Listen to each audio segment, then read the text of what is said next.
Buenas tardes chicos, yo soy César Ladines, alumno de la Universidad de Piura y docente de Fisiología y Bioquímica en el Círculo de Estudios Bizancio. Hoy resolveremos una de las preguntas del programa Trivia Express.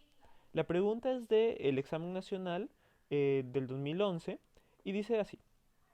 Tenemos un varón de 60 años que es hipertenso en tratamiento con diuréticos tiacídicos, ojo con ello, por tiempo prolongado, que presenta hiponatremia, hipocloremia e hipopotasemia. La pregunta es, ¿cuál es el trastorno de equilibrio ácido-base más probable? Entre las alternativas, ya les voy adelantando que la correcta es una alcalosis metabólica. Pero el punto aquí no era llegar a la clave correcta, sino saber cómo es que yo pude deducir que era esa la clave, si es que no tenemos datos del AGA. Primero, para poder responder a esto, tenemos que recordar algunas cosas de fisiología, ¿sí? Como el pH. ¿A qué me refiero exactamente cuando menciono equilibrio ácido-base? Pues me refiero a las concentraciones de hidrogenión en sangre. En general, ¿cómo yo calculo las concentraciones de hidrogenión en cualquier fluido? Pues mediante la ecuación de Henderson-Hasselbalch, que es la que está aquí, ¿verdad? Que en general, ¿qué nos dice? Que el pH va a depender del logaritmo de una base sobre un ácido. En sangre ya le vamos a poner nombre a esa base y a ese ácido.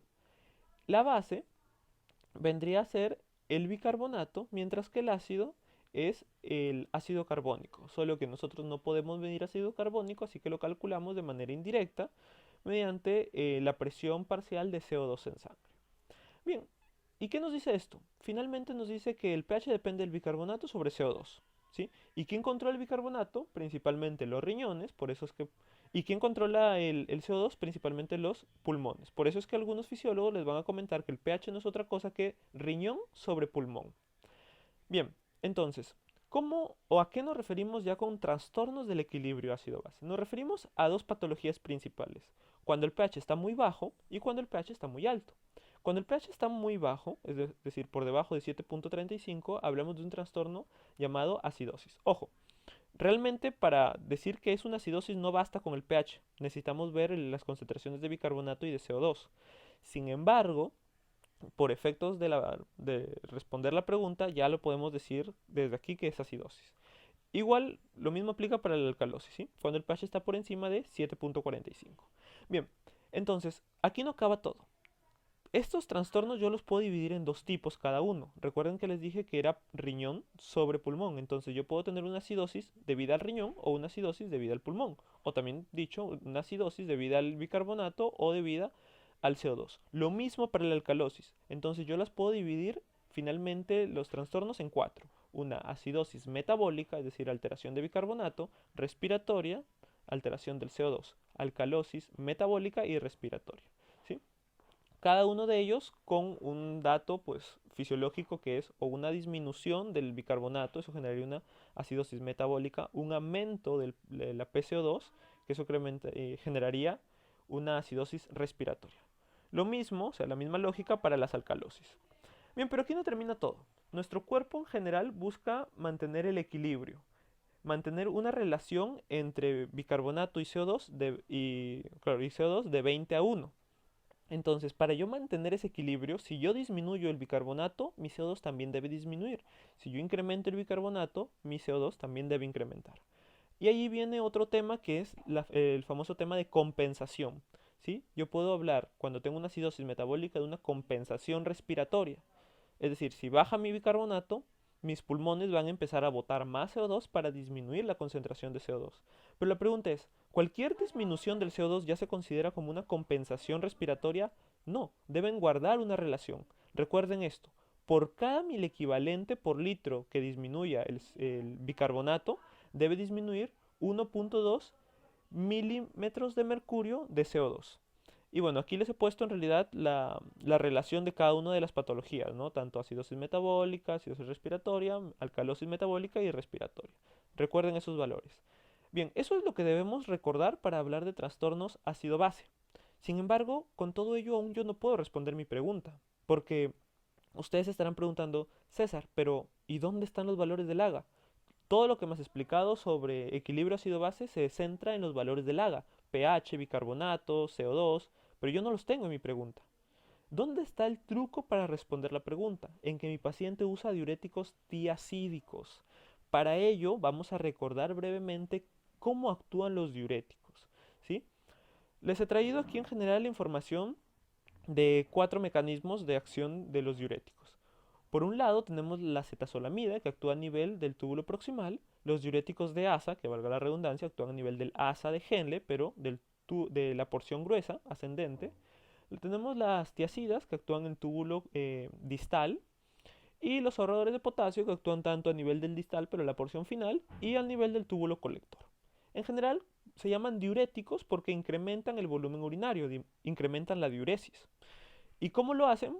Eh, Inhibiendo la reabsorción de sodio. Recuerden ustedes que en fisiología, donde hay sodio, hay agua. Si yo bloqueo la reabsorción de sodio, también estoy bloqueando la reabsorción de agua. Entonces yo orino más sodio, yo orino más agua. Así actúan todos. Pero todos ellos tienen eventos secundarios a su evento principal, que es la diuresis. Para ello los vamos a dividir, para explicar esto, vamos a dividirlos por pares. Voy a explicar la acetazolamida y los ahorradores de potasio juntos y los diuréticos de asa junto con las tiacidas. ¿Cómo actúan exactamente la acetazolamida? Bien, a nivel del túbulo proximal, nosotros tenemos un sistema que nos permite reabsorber sodio en conjunto con bicarbonato. Bueno, realmente no es que reabsorbamos también el bicarbonato, sino que nosotros sintetizamos un nuevo bicarbonato, ¿sí? Por eso se le denomina síntesis de novo. Pero para efectos de la pregunta vamos a decir reabsorción de bicarbonato. ¿Qué hace la acetazolamida? La acetazolamida bloquea una enzima llamada anhidrasa carbónica que participa en el proceso. Bueno, este de aquí es todo el proceso de reabsorción de sodio y bicarbonato, en donde es importantísima esta anhidrasa carbónica. Si yo bloqueo la anhidrasa carbónica, yo no voy a poder sintetizar el nuevo bicarbonato, por ende no lo puedo reabsorber.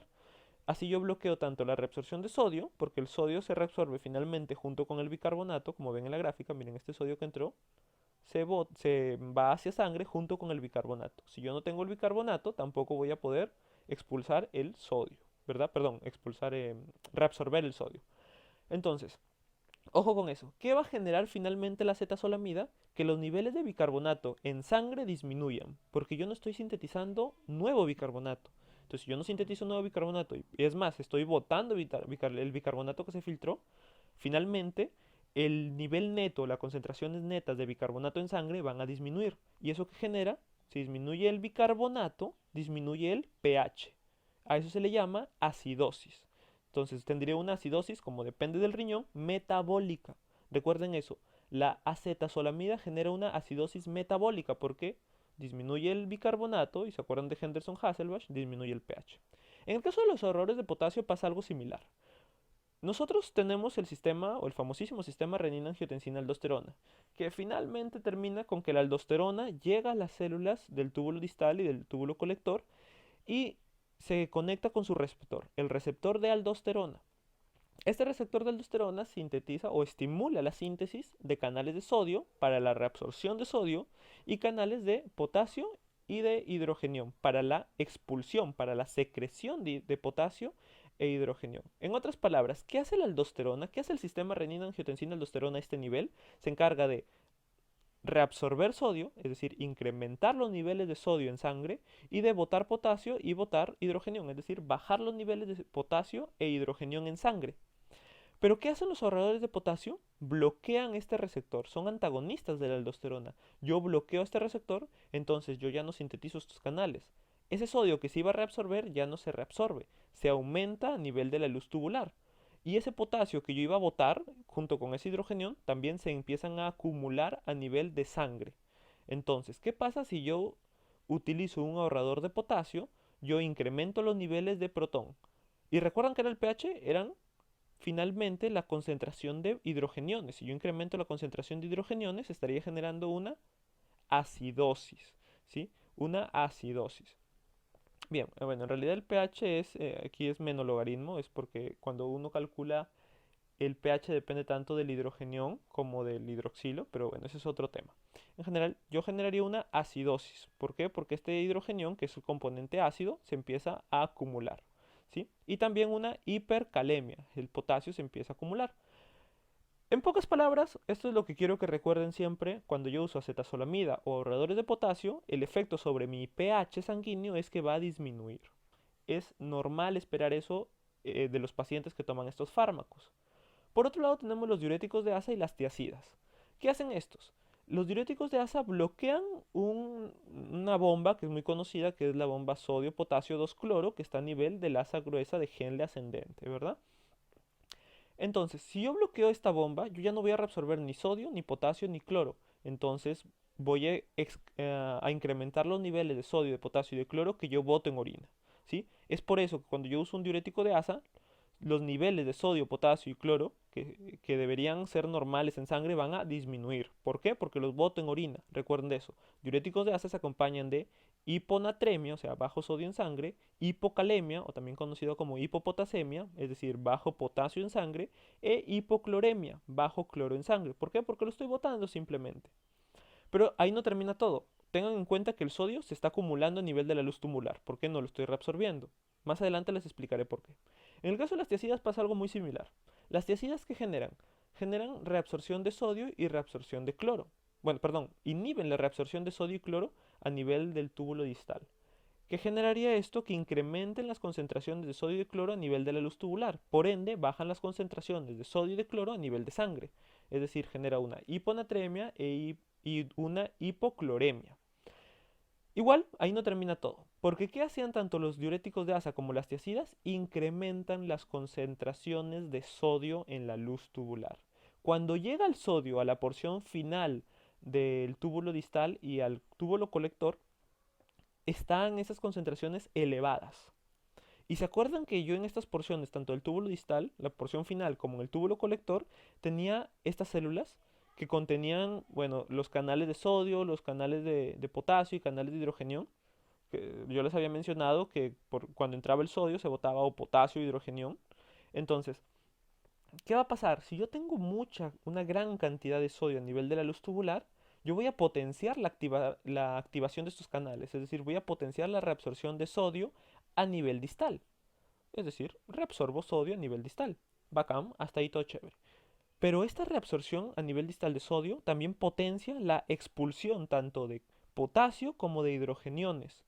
Por ende, es que finalmente, si yo hago el cálculo neto en sangre, yo estoy botando sodio, acuérdense por su acción inicial tanto de la tiazida como de los diuréticos de asa, estoy botando cloro por la acción inicial de las tiazidas y de los de asa, pero también estoy botando más potasio, porque potencio esta excreción de potasio y también más hidrogenión. Entonces yo pierdo sodio, cloro, potasio e hidrogenión. En otras palabras, ¿qué va a pasar en mi sangre? Voy a generar una hiponatremia, una hipocalemia, una hipocloremia y como estoy botando hidrogeniones, disminuye las concentraciones de hidrogenión en sangre, es decir, genero una alcalosis metabólica. Recuerden eso. Tanto las tiazidas como los diuréticos de asa incrementan el pH sanguíneo. Entonces, chicos, ¿qué es lo que quiero que lleven a casa con la explicación de esta pregunta? Pues fácil, cuando yo utilizo diuréticos, es normal, o bueno, tengo que esperar y estar atento en que mis pacientes que usen, por ejemplo, furosemida o diuréticos cualquier diurético de asa o un diurético tiacídico, van a generar una alcalosis metabólica. Ojo con eso. Y por otro lado, los que usen diuréticos como la acetazolamida o los ahorradores de potasio no generan alcalosis, pero sí generan una acidosis. Generan todo lo contrario. Yo debo estar atento de estos dos trastornos ácido-base. ¿Sí? Bien, eso sería todo en cuanto a la explicación de la pregunta de la Trivia Express. Y no se olviden de darle like, suscribirse y seguirnos en nuestras distintas redes sociales. Nosotros somos Círculo Estudios Bizancio y estamos aquí para ayudarles. Muchas gracias, chicos.